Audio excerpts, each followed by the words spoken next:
They say every person's life is a story.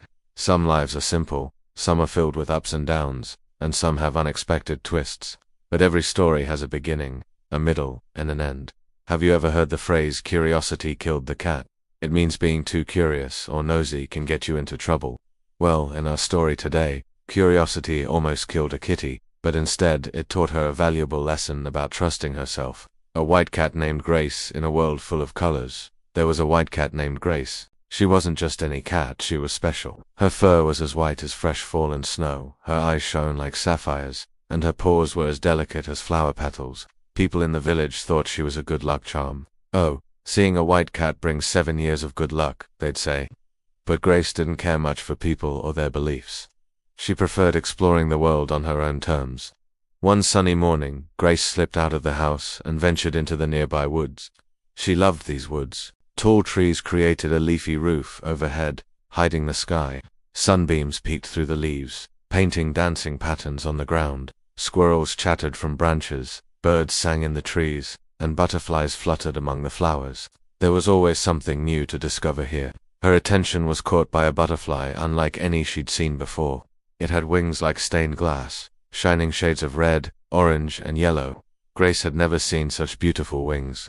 Curiosity tickled her whiskers. "Where are you going?" she called out to the butterfly.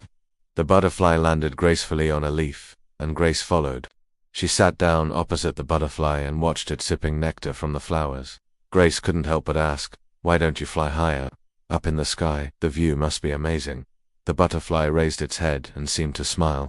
"I do fly high sometimes," it replied. "In fact, I fly so high I can touch the sun. Do you want to know how?" Grace nodded eagerly. "Of course I do." The butterfly stood up. "Then follow me," it said. And with that, it flew off. Grace hesitated.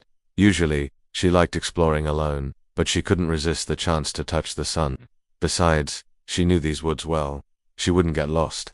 The butterfly led her through the familiar woods, deeper and deeper until the trees became taller and thicker. Sunlight struggled to reach the ground, and the forest floor grew darker and darker. Suddenly, the butterfly stopped. It spread its wings and shouted, "See you later."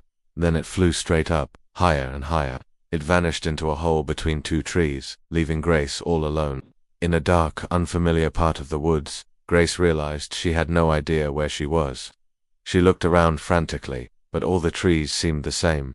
She had followed the butterfly so far. Now she couldn't find her way back.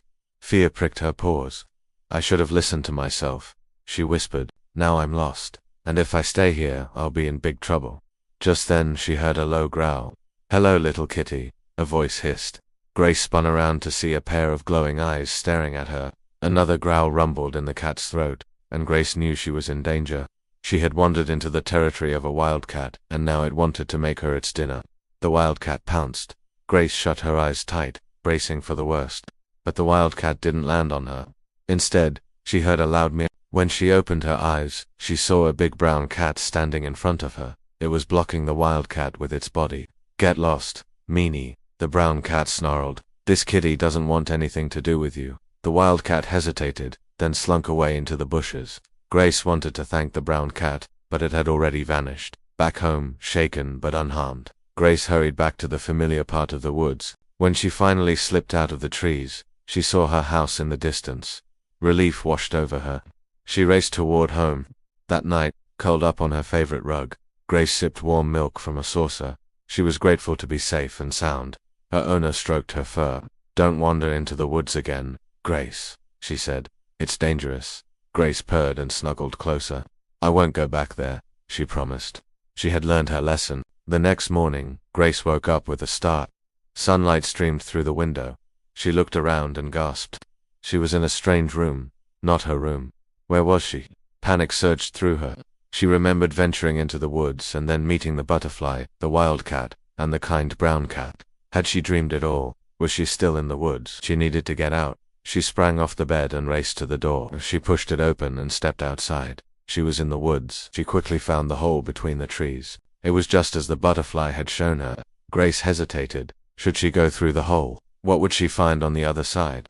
After a moment, remembering her adventure yesterday, she decided to trust herself. She took a deep breath and slipped through the hole. On the other side, she found herself in a clearing. Sunlight bathed the area in a warm glow. Flowers of all colors dotted the ground, and a small cottage stood in the center.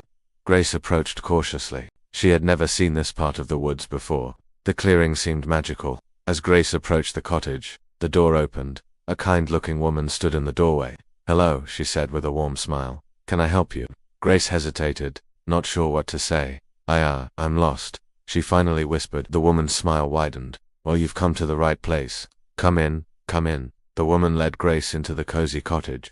It was filled with all kinds of gadgets and gizmos. Shelves lined the walls, holding strange and wonderful objects. Grace had never seen anything like it. "Would you like some milk and cookies?" the woman asked. Grace nodded eagerly, and with that, the woman disappeared into another room. Grace lapped up the milk and munched on the cookies. They were delicious. "Thank you," Grace purred. "These are amazing. But how can I repay you?" The woman waved her magic wand. "You already have. Just by being here, you've brought me joy. You see, I'm a wish granter. Whenever a lost creature steps foot in my cottage, I grant them a wish." "So what do you wish for?" Grace thought hard. She didn't want toys or food. Those things she could get easily, but what she had really wanted was to find her way home. She didn't even know how to explain it. "I just want to go home," she stammered. The wish granter smiled knowingly. "That's an excellent choice. Sometimes home is the most precious place of all." With a wave of her magic wand, the wish granter sent Grace home. When Grace told her Ono about her adventure, she didn't quite believe her. "A talking butterfly, a wish-granting cottage, a magical cat," she said. "It all sounds like a fairy tale." Grace purred and snuggled into her owner's arms. "It may sound like a fairy tale," she said, "but it's real. And the most important part of the story isn't the talking butterfly, the wish-granting cottage, or the magical cat. It's the fact that I got lost following someone else's advice. I should have trusted myself. If I hadn't, I would never have found the courage to explore, the strength to face the wildcat, or the wisdom to choose my own path." She looked up at her owner with bright eyes. "And that," she added, "is the most valuable lesson of all. The moral of the story. Trust yourself. Your instincts and knowledge are powerful. Don't always follow others' advice blindly. Use your own judgment to navigate life's twists and turns. Like Grace, you may discover strengths and wisdom you never knew you had. And if you want to continue discovering more stories and strengthening your mind, subscribe for more content. We've got many more adventures waiting for you."